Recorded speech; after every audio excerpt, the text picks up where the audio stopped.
April 14th, 2025, Kathmandu, Nepal. The streets were tense. Protests against the government had been simmering for weeks, and that night the anger spilled into the open. Roads were blocked, tires were burning, crowds gathered at every corner. Among the chaos was David Miller, a 27-year-old traveler from California. He had come to Nepal for hiking, for the mountains, for the culture. But instead of a quiet journey, he walked straight into one of the most unstable nights the city had seen in years. At 6:45 p.m., David was seen leaving his hostel. A security camera caught him heading toward the crowded district near Durbar Square. He carried only a small backpack. By 7 p.m., he sent a short message to his girlfriend back in the United States. Nepal crazy tonight. That was the last time anyone heard from him. Witnesses gave conflicting accounts. A taxi driver later claimed he saw a foreigner dragged into a side alley during the protests. A tea shop owner said she saw David arguing with a group of young men. None of the stories matched perfectly, and none could be verified. By the next morning, David had vanished. His bed at the hostel was untouched. His passport and larger belongings were still there, but his backpack, his phone, and David himself were gone. Days turned into weeks. The police offered no clear answers. Then, weeks later, a twist made the mystery darker. David's backpack suddenly appeared inside a local police station storage room. There was no record of how it got there, no report, no explanation. From that moment, one question consumed everyone who followed the case. What really happened to David Miller on the night Kathmandu erupted? If you think the story ends there, it doesn't. What came after the night of David's disappearance only raised more questions. Stay with us, because in the next part we'll go deeper into who David was, why he was in Nepal, and how the search for him began. David Miller was 27 years old. He grew up in California, worked as a software engineer, and had taken a long break. In April 2024, he landed in Kathmandu. The original plan was to spend a week in the city before joining a group to hike part of the Himalayas. For most tourists, this week would have been spent in Tamil, the busy district of shops and agencies catering to foreigners. David didn't stay there. He booked a small hostel in a quieter street, managed by a local man named Hari Lama. Hari later described him as polite, quiet, and not interested in drinking or late-night parties. David preferred to walk around the neighborhoods, sit in small tea shops, and talk to locals with the few words of Nepali he had learned. Kathmandu in the spring of 2024 was not calm. Tension was building across the city. Protest groups had been organizing rallies against the government, and sometimes those rallies turned into violent clashes. Tourists were advised to stay clear of certain streets after sunset. David didn't seem worried. He told his friends back home that Nepal was intense but also fascinating. The last message he sent to his girlfriend Emily Johnson came at 7 p.m. on April 14th. It was short, almost casual. Nepal crazy tonight. Emily didn't know what that meant. Was he talking about traffic, crowds, or something more serious? Hours later, when David failed to come online, the words would become haunting. David's style of travel played a role in what happened next. He wasn't reckless, but he wasn't cautious either. He wanted to see beyond the safe side of the city. Instead of joining a guided group, he walked the streets on his own. Instead of taxis, he often took shortcuts through alleys. That evening, he left the hostel around 6:30 p.m., carrying only a small backpack, his phone, and his wallet. Hari, The hostel manager said David mentioned he would just walk for a while. It sounded normal, like hundreds of other evenings in a foreign city.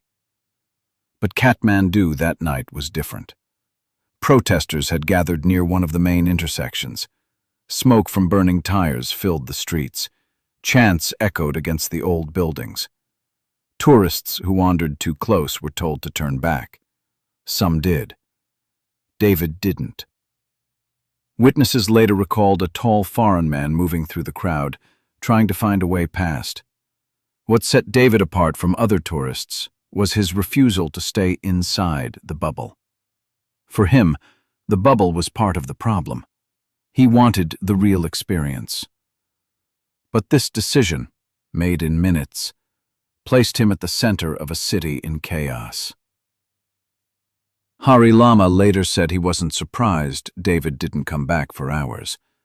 The young American often returned late from his walks.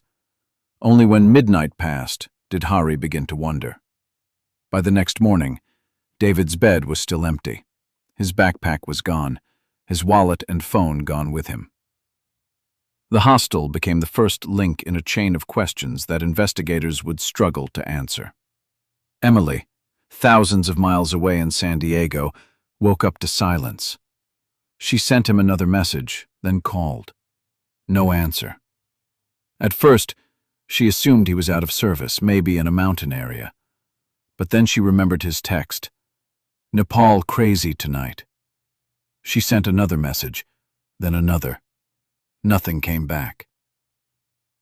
The small details of David's background matter because they explain why he was in that street at that time. He wasn't lost. He wasn't chasing trouble. He was doing what he always did, looking for the raw experience of a place. But Kathmandu in April 2024 wasn't only temples, food stalls, and colorful markets. It was also political anger, sudden violence. On the evening of April 14, 2024, David Miller left his hostel in central Kathmandu. It was around 6:30 p.m. He carried only a small backpack, his wallet, and his phone. Hari Lama, the hostel manager, remembered that David told him he would just go for a short walk. He didn't have a tour scheduled. He didn't plan to meet anyone. It looked like an ordinary evening stroll. By 7:15 p.m., things had changed.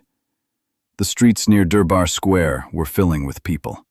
Demonstrators were shouting slogans against the government. Smoke from burning tires mixed with dust in the air. Amid the growing crowd, a local shop owner, Maya Thapa, claimed she saw David. She described him clearly. A tall foreigner with a backpack hanging from one shoulder, moving awkwardly as he tried to push through the crowd.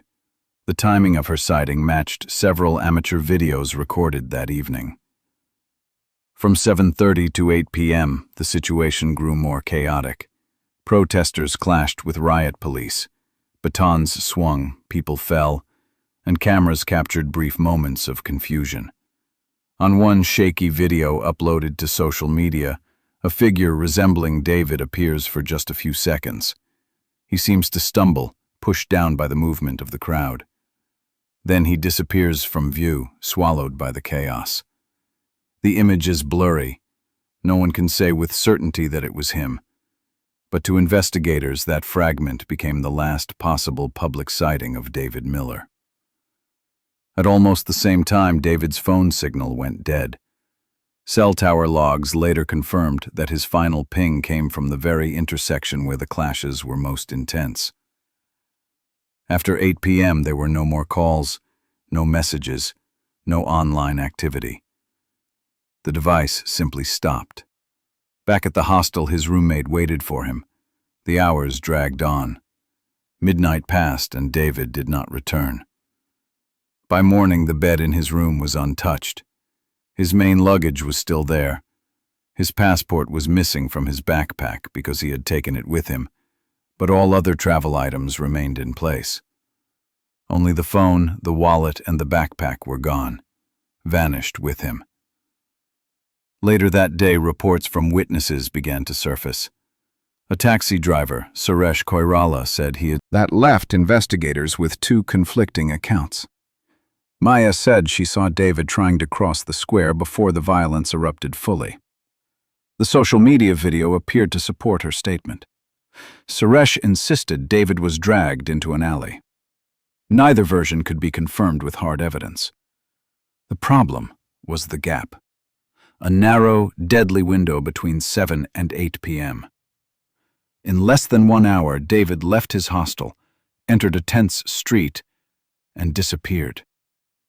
Nothing after that hour gave investigators a clear answer. By 9 p.m., there was still no sign of him. Other tourists from the same hostel returned shaken, describing tear gas and shouting in the streets. David's roommate, worried, stayed awake until dawn. When David had not returned by morning, the disappearance became undeniable. At noon on April 15th, a missing person report was filed. The record shows how thin the evidence was. A vague sighting from a shop owner, a blurry clip on social media, a phone signal cut short, a disputed taxi driver account. That was all investigators had to reconstruct the last known movements of a young traveler in Kathmandu. The missing phone became a focus. If recovered, it could have given a GPS trace or photographs from the final moments. But it never surfaced. The wallet, too, disappeared without a trace. That raised two possible paths: robbery in the chaos, or detention by mistake. Neither theory could be proven. The evening of April 14th was just one of many nights of protests in the city. Dozens were injured. Some were detained by police. In that environment, one missing tourist might easily be overlooked. Still, those who knew David insisted his disappearance was not voluntary. He was scheduled to begin a trek later that week. He had already paid deposits for permits and guides. His sudden vanishing could not be explained as a change of plan. The timeline grew tighter the more it was studied. At 6:30 p.m. he was safe at the hostel. By 7:15 he was in the square. By 7:40 possibly on the ground in the middle of a clash. By 8 o'clock his phone went dead. By midnight, he was simply gone. The next morning, Kathmandu woke to burned barricades and broken glass. But there was no sign of David Miller. His bed was still untouched. His luggage was still waiting. His story had ended on the street outside, in a single hour where confusion reigned. That 1-hour window became the heart of the mystery. It contained the last real chance to understand what happened. Did David fall victim to opportunistic thieves? Was he pulled into a police van with protesters and never logged in official records? Or was he simply crushed in the crowd, his belongings scattered, his body hidden by the panic of that night? The truth is, no one knows. And that gap, between the last sighting and the silence that followed, has haunted the case ever since. By midday on April 15th, Nepalese police registered the report, but their immediate priority was restoring order, not searching for a single missing foreigner. What should have been urgent hours of recovery became a delayed file on a chaotic desk. That delay, investigators later admitted, cost them the best chance of finding out where David went. And so the disappearance timeline ends with silence. A short walk, a crowd, a collapse, a phone that goes dark, and a bed that stays empty. The missing hour was the turning point. It turned the first checks were basic. Officers came to the hostel where David had been staying. The owner, Hari Lama, confirmed what he had already told friends. David left at 6:30 p.m. carrying a small backpack, his wallet, and his phone. He said he was just going out for a short walk. Hari described him as calm, casual, no sign of stress or worry. That was the last clear confirmation anyone had. Police then tried to trace his movements through cameras in the old city. The footage was messy. Smoke from tear gas and the crush of bodies made most clips useless. Faces blurred, movements blocked. In a few frames there was someone who looked like David, but nothing definitive, and none of the recordings showed a clear attack or abduction. With technology failing, police turned to witnesses. This is where the story began to split into contradictions. Maya Thapa, the tea shop owner near the main intersection, said she saw David at around 7:15 p.m. She remembered a tall foreigner with a backpack slung over one shoulder trying to push through the crowd. She said he looked lost and was struggling to get past the protesters. Her description matched David. But she also claimed he got into an argument with some young men. The timeline she gave did not match with the videos that later surfaced online. Then came another account. A taxi driver named Suresh insisted he saw a foreigner being dragged into a dark alley while the protests raged. He described the man as tall, carrying a bag, and looking disoriented. Many assumed he was describing David, but again the timing was off. His claim put the sighting closer to 8 p.m.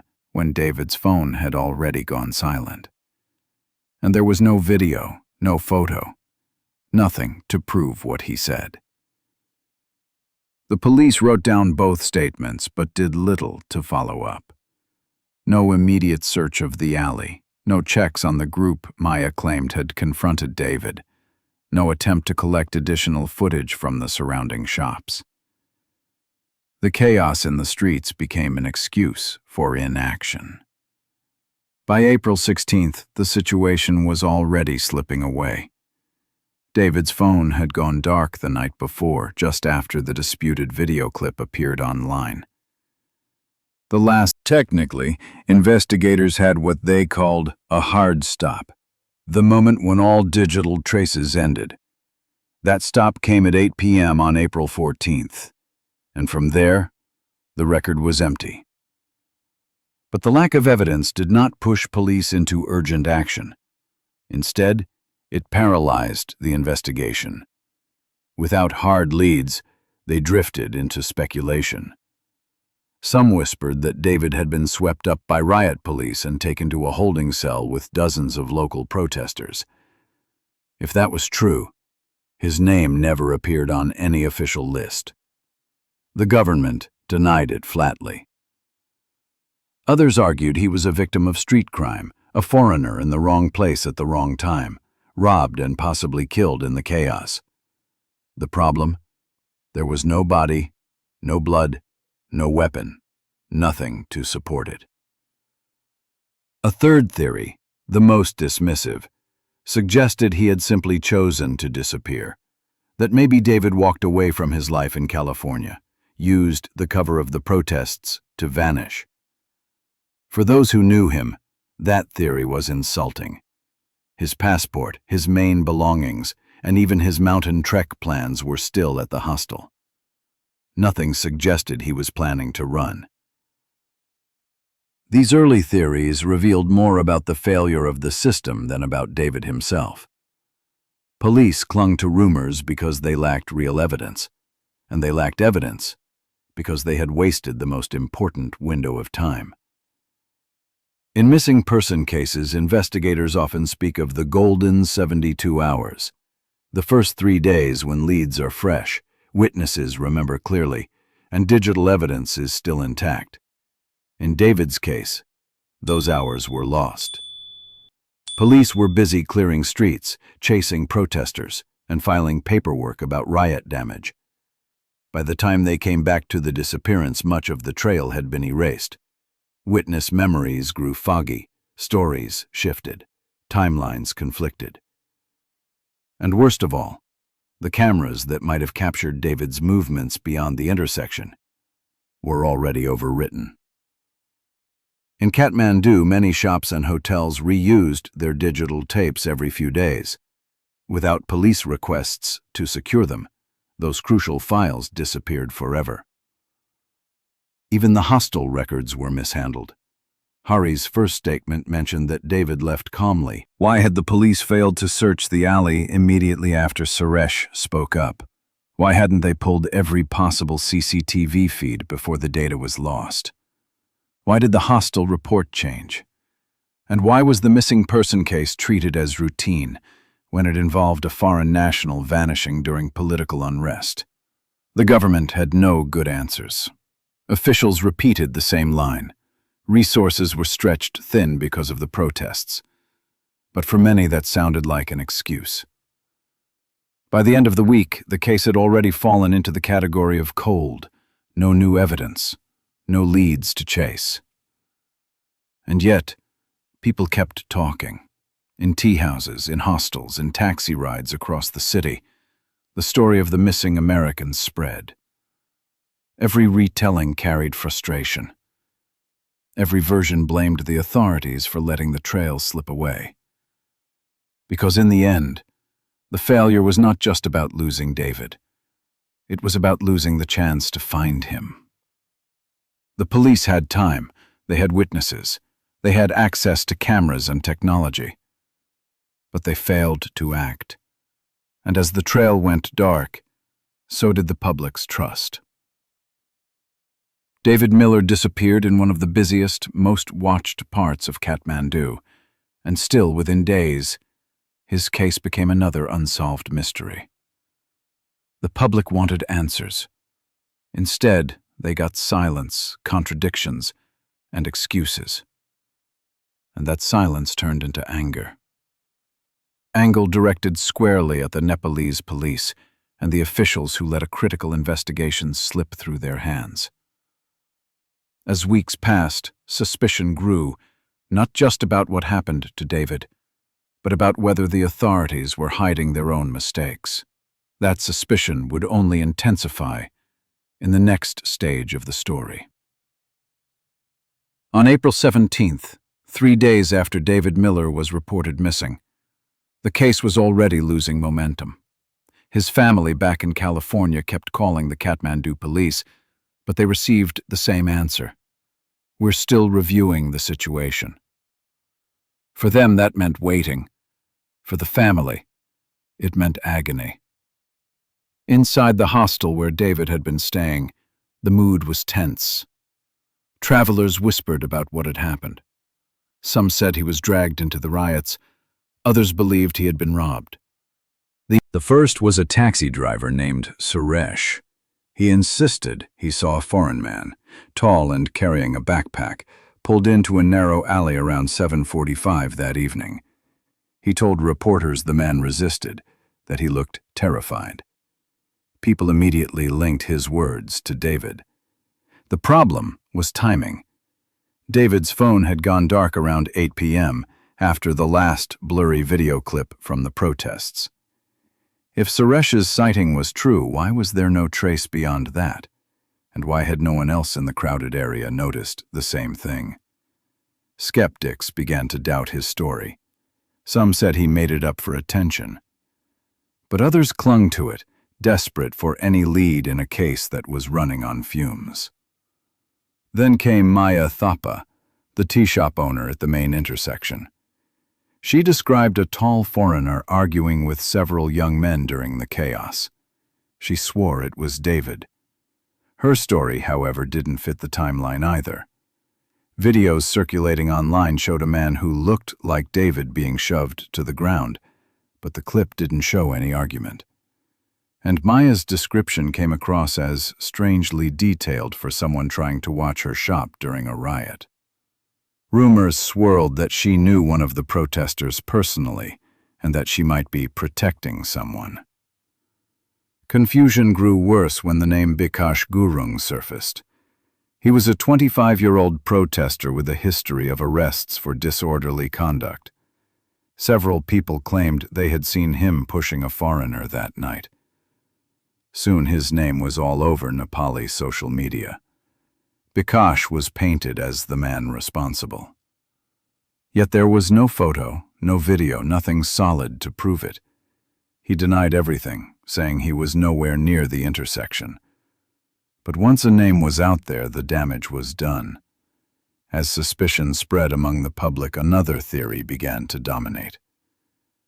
Many locals whispered that David had been swept up during the police crackdown. Riot squads arrested dozens that night, dragging both violent and peaceful protesters into trucks. Lists of detainees were never made public. What if David's name had simply been left off the records?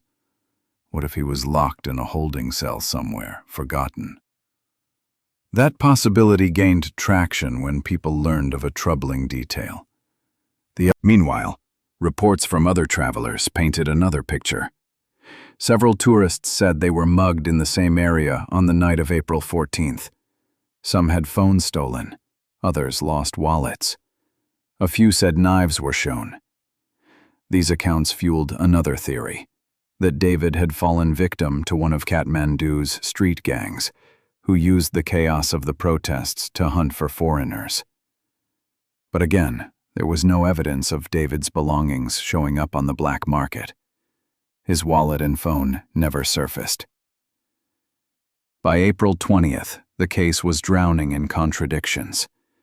3 competing theories dominated conversations. 1. That protesters had attacked David during the chaos.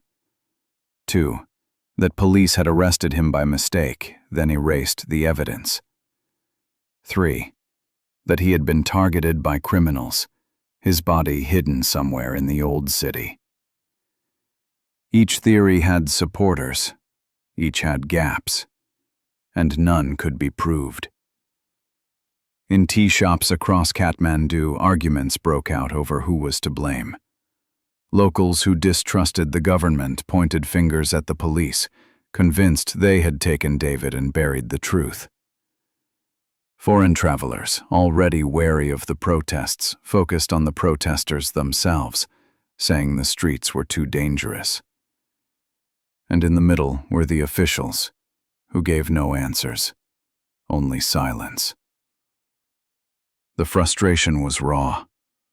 Why had no search teams been sent into the alley Suresh mentioned? Why hadn't Maya's supposed confrontation been followed up with interviews of the men she claimed to see? Why were police records shifting weeks after the fact? Each question chipped away at the government's credibility.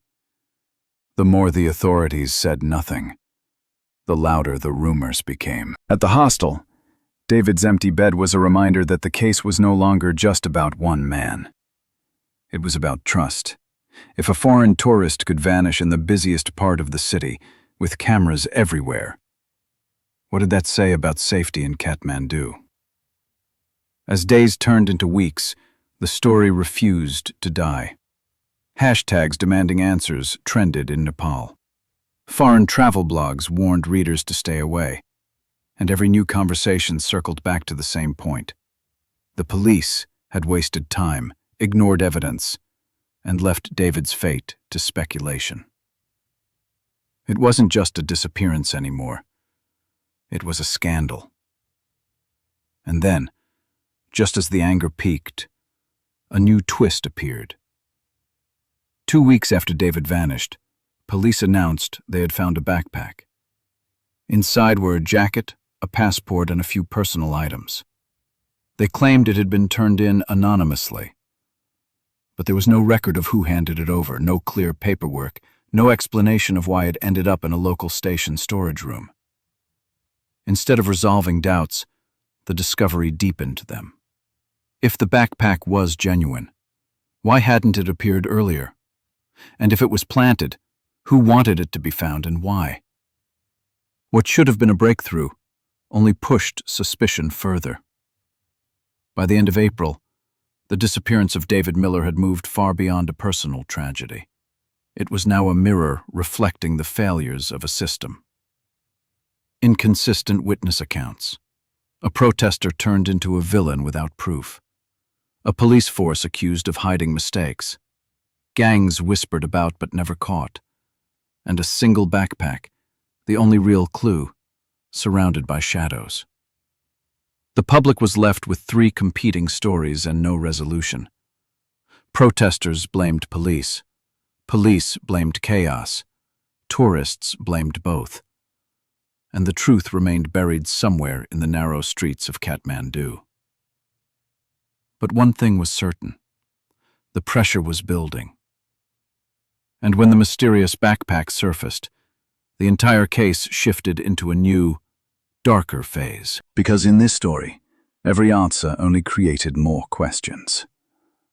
And that would set the stage for the next dramatic turn.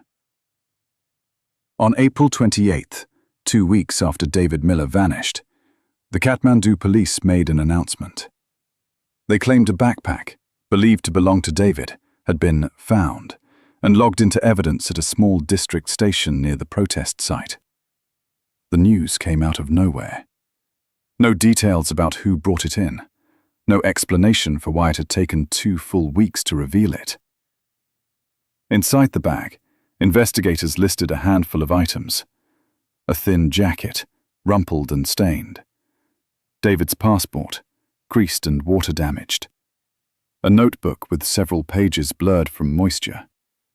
A toothbrush, a half-used battery pack, and a few basic personal objects. Missing were the most important pieces. His phone, his wallet, his bank cards. In their place, 2 scraps caught attention. A torn city bus ticket, and a receipt from a tea shop near the main intersection. The print was smudged, the time unreadable. But the location matched where David had last been seen. For friends and family, the discovery should have been a breakthrough. Instead, it became another wall of doubt. The paperwork that accompanied the backpack was sloppy. The intake log had no signature from the person who supposedly turned it in. Even the time of arrival didn't match between 2 different reports. One officer admitted he had simply placed the bag on a shelf before filling out forms later. That small act destroyed the chain of custody. It meant no one could say, with certainty, when or how the bag truly entered police hands. Forensic teams tried to recover what they could. Swabs were taken from the straps and inner pockets, but the traces were too degraded. Weeks of handling and poor storage had ruined most samples. The passport was damp and smudged, making it impossible to pull clear fingerprints. The notebook showed water stains, raising questions about where the bag had been kept during those 2 weeks. The official line was cautious. The items were likely David's, but nothing could confirm how they had traveled from a busy street to a police evidence room. The timeline only deepened the mystery. The bus ticket matched a route that passed near the protest area between 6 and 9 p.m. The tea receipt, even without a timestamp, linked to Maya Thapa's account of seeing David near her shop. But his phone had gone dark around 8 p.m., and nothing tied the backpack to those final minutes. 2 weeks of silence followed, and then suddenly the bag appeared. The gap was too wide to ignore. When the announcement went public, reactions split immediately. Some people clung to hope, saying the bag was the first real clue since David disappeared. Others saw it as an insult. Why was evidence sitting in a station while his family begged for answers? Why had police failed to mention it earlier? Local newspapers ran headlines questioning the competence of the precinct chief. On social media, the word "staged" was repeated again and again. The key witnesses were questioned once more. Hostel manager Hari Lama identified the jacket as David's. He added that sometimes David left his backpack at the front desk before going out, though he could not recall if he had done so that night. Tea seller Maya was pressed about the receipt but brushed it off. "Foreigners drink here every day," she said. "It could be anyone's." The taxi driver, Suresh, was asked to pinpoint the alley where he claimed to see a foreign dragged away. He waved vaguely toward a row of side streets and said the crowd had made it impossible to be exact.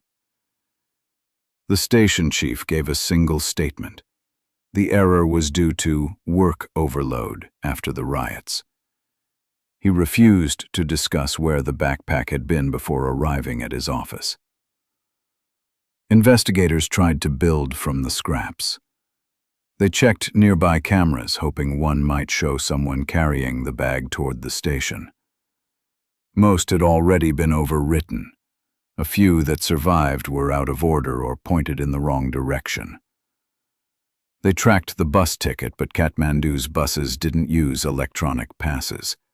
The stub proved nothing beyond the fact that it had once been issued.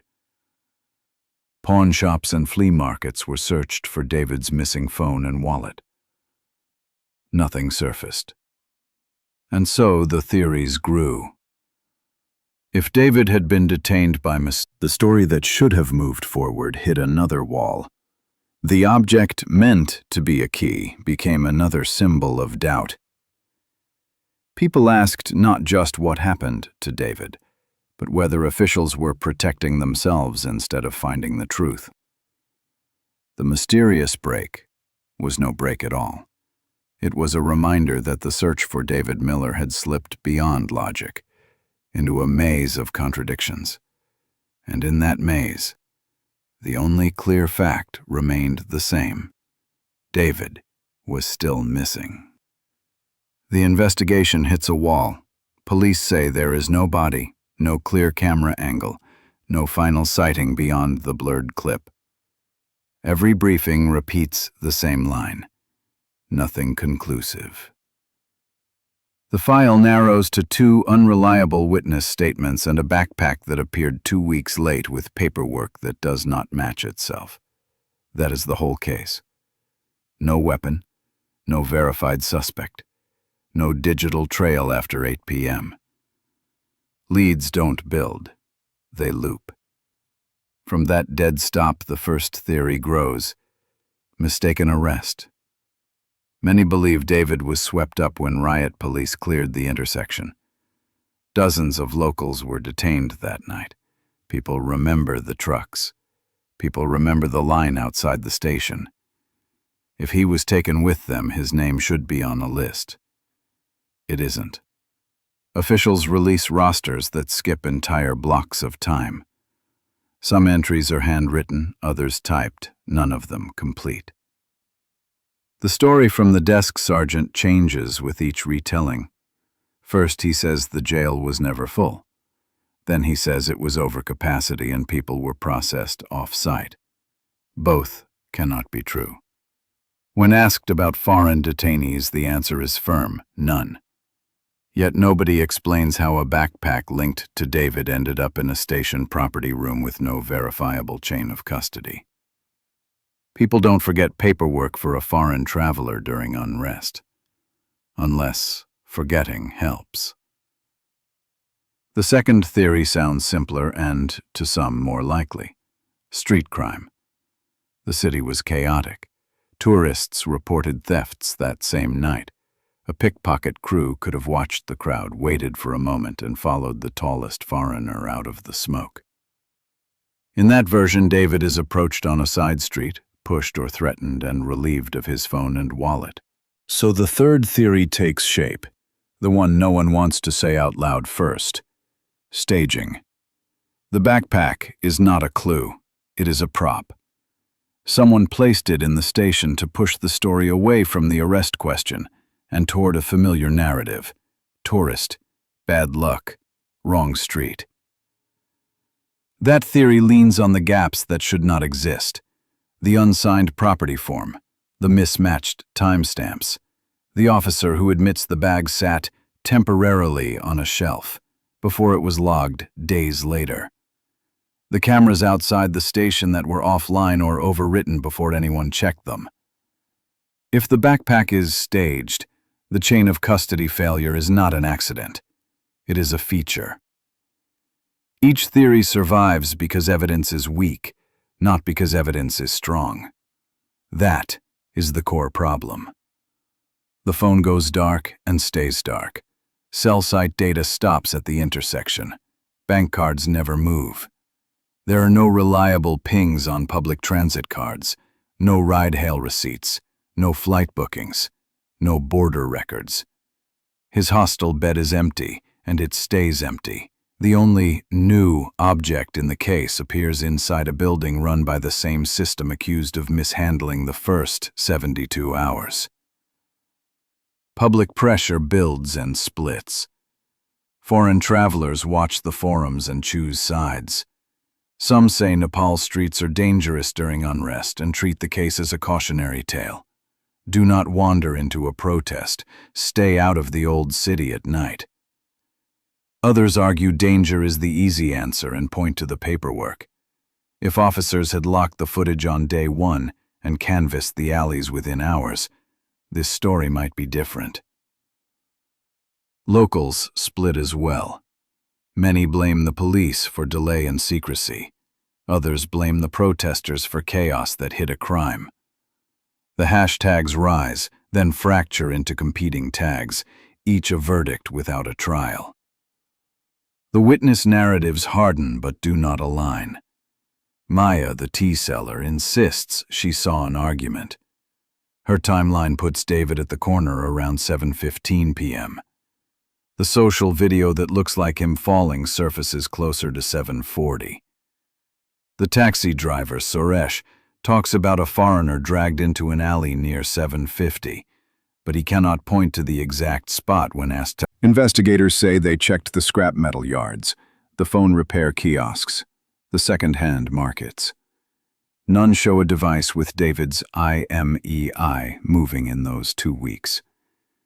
That absence helps both the street crime theory and the seeding theory.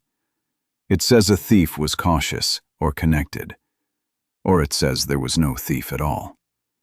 Meanwhile, the mistaken arrest theory keeps returning to the same missing page. Where is the full list of detainees from the 3 precincts that operated that night, including overflow rooms? No one brings the list. The file never appears. The public mood turns from curiosity to doubt. The press asks direct questions about the property room. Why did the bag appear 2 weeks later? Who carried it in? Why is there no camera record at the station door? The answers are vague. A busy night, a confused shift, a backlog of evidence. People hear excuses, not facts. They see a pattern: delay, deflect, deny. In that climate, smaller details grow teeth. The hostel owner's early statement says David left calmly, planning a short walk. Later, an edited report suggests David seemed rushed. It is a small change, but it becomes a big problem. Which version is true? Why was it altered? Was it a translation error? Or did someone rewrite the tone to fit a preferred theory? When the basics wobble, everything wobbles. Online, the case becomes a map of theories. Threads swarm with diagrams of the intersection. Users pull frames from the blurry video, circling a backpack strap or a sleeve color. Others plot the streetlights that were out that week. A few point to the tea receipt and ask whether it's even David's. Perhaps it was tucked into the bag days earlier. None of this replaces police work, but it fills the silence. Time does its damage. Memory gets soft. Store cameras overwrite. Temporary officers rotate to other districts. The protests fade from the headlines. What remains is a hole, 1 hour between 7 and 8 p.m. where David moves through a crowd, falls out of frame, and is never documented again. Everything after that is inference. So the case sits between 3 doors. After months, the only honest sentence is the hardest one. Nobody knows. Not the hostel owner, not the witnesses, not the officers who logged that bag. The case drifts into the category that swallows stories like this, a potential cold case, sustained by questions more than answers. And yet one question will not go away. Did David vanish because of random chaos, targeted crime, or because someone with authority made a mistake they now need to hide? That question keeps the debate alive. It keeps viewers watching blurry footage. It keeps friends scrolling old messages. It keeps the file from closing, even when the evidence says otherwise. We end here, where theories stack higher than facts. 3 paths, no proof. A city that moved on, and a family that can't. In the next part, we turn that uncertainty into a test. We weigh each theory step by step against the timeline, the forensics, and the records that survived. We ask what holds, what cracks, and what still might be found if the right door finally opens. His search has barely begun, yet already it feels stalled. Days have passed since David Miller vanished in Kathmandu. Still, there is no body, no digital trace, no new witness coming forward. What remains is a single backpack, locked away in a police evidence room, its contents raising more questions than answers. That silence has become the loudest part of this case. Nepal's streets are still tense. Protests break out in different districts. Police resources stay stretched, and every official statement is brief, cautious, and vague. For the family in California, each morning brings another day of waiting by the phone, checking messages, hoping for news. They are told the case is active, but the updates are thin. In the middle of political unrest, the disappearance of one foreign traveler risks being pushed aside. The key question is simple but brutal. Did David vanish because of chance, or because of something more deliberate? Was he just in the wrong place on a chaotic night, swept into violence he could not avoid? Or did he cross paths with something larger? Criminal opportunists, political forces, or even official hands that now want to bury the truth? The evidence points to a narrow window of time. From 7 to 8 p.m., David was on the streets near the intersection where protests peaked. Witnesses place him there. A video clip may show him being shoved to the ground. His phone stopped transmitting at 8 p.m. After that, nothing. No calls, no texts, no card transactions. 60 minutes define the case. Beyond that, the record goes dark. In those 60 minutes, every theory competes. Some believe he was dragged away with other detainees during the mass sweeps. If true, records have been erased. Others argue street crime is the answer, that thieves took his phone and wallet and abandoned the rest. But then why was his passport, soaked and bent, discovered inside a police property room? That detail points toward a third, darker possibility.